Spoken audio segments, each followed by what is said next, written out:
और अब देख लेते हैं 5 मिनट में 25 खबरें।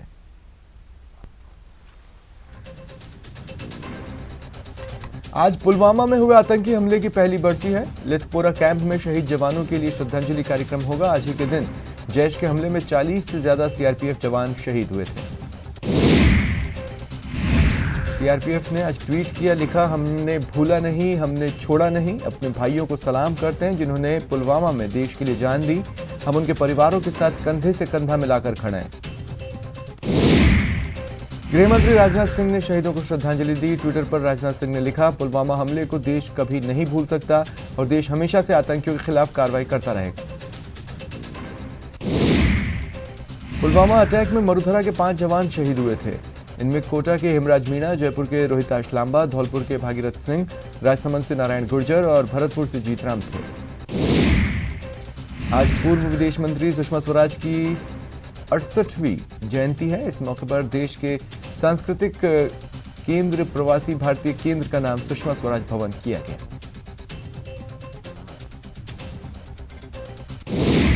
दिल्ली के परिणामों के बाद गृह मंत्री अमित शाह ने माना कि नेताओं के बिगड़े बोल से चुनाव में बीजेपी को नुकसान हुआ।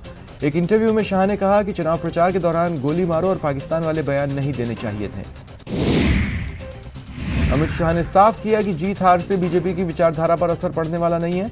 शाह बोले, जिस तरीके से शाहीन बाग को विरोध का अधिकार है तो हमें भी सीएए के समर्थन में खड़े होने का संवैधानिक अधिकार है। अरविंद केजरीवाल ने दिल्ली वासियों को अपने शपथ समारोह का न्योता दिया है। केजरीवाल ने कहा, आपका बेटा तीसरी बार दिल्ली का सीएम की शपथ लेने जा रहा है, अपने बेटे को आशीर्वाद देने जरूर आना। अरविंद केजरीवाल 16 फरवरी को रामलीला मैदान में सीएम पद की शपथ लेंगे। समारोह में छोटे केजरीवाल से मशहूर हुए बच्चे को भी शामिल किया जा रहा है।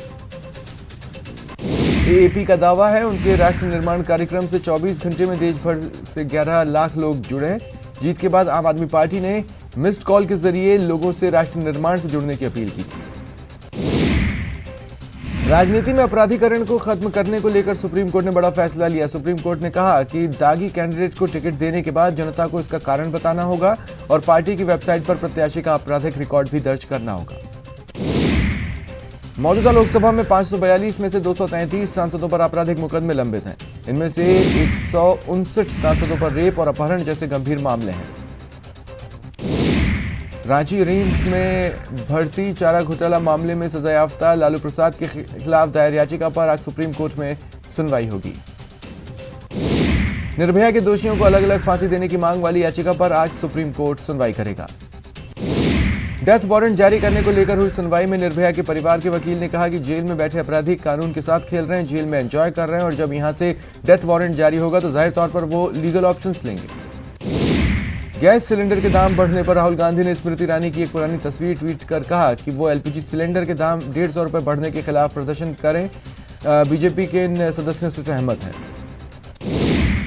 राहुल गांधी के बाद अब कांग्रेस नेता पीएल पूनिया ने पीएम की तुलना गोडसे से की। पूनिया ने संवैधानिक प्रक्रिया से छेड़छाड़ का आरोप लगाते हुए पीएम मोदी की तुलना गोडसे से की, जिस पर बीजेपी ने कड़ी प्रतिक्रिया दी।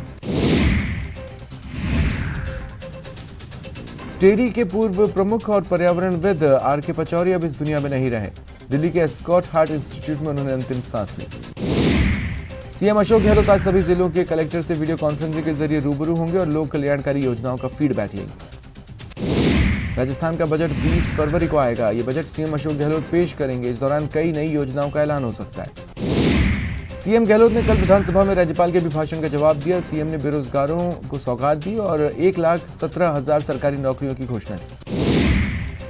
कोलकाता में गुरुवार से दुनिया की सबसे सस्ती मेट्रो सेवा की शुरुआत हो गई। केंद्रीय रेल मंत्री पीयूष गोयल ने उद्घाटन किया। केरल में कोरोना वायरस पॉजिटिव 3 लोगों की फिर से जांच की गई, जिसके बाद 3 में से 2 की रिपोर्ट नेगेटिव आने पर उन्हें अस्पताल से डिस्चार्ज कर दिया गया। जापान में भी एक मरीज की मौत हुई है। वहीं जापान के योकोहामा तट पर खड़े डायमंड प्रिंसेस क्रूज में सवार 174 लोगों की रिपोर्ट पॉजिटिव आई है, जिसमें 2 भारतीय नागरिक भी कोरोना संक्रमित हैं। चीन में 1300 से ज्यादा लोगों की मौत हो चुकी है। विश्व स्वास्थ्य संगठन ने कहा कि कोरोना वायरस के खात्मे के बारे में अभी भविष्यवाणी करना बहुत जल्दबाजी होगी। और रुकते हैं एक ब्रेक के लिए।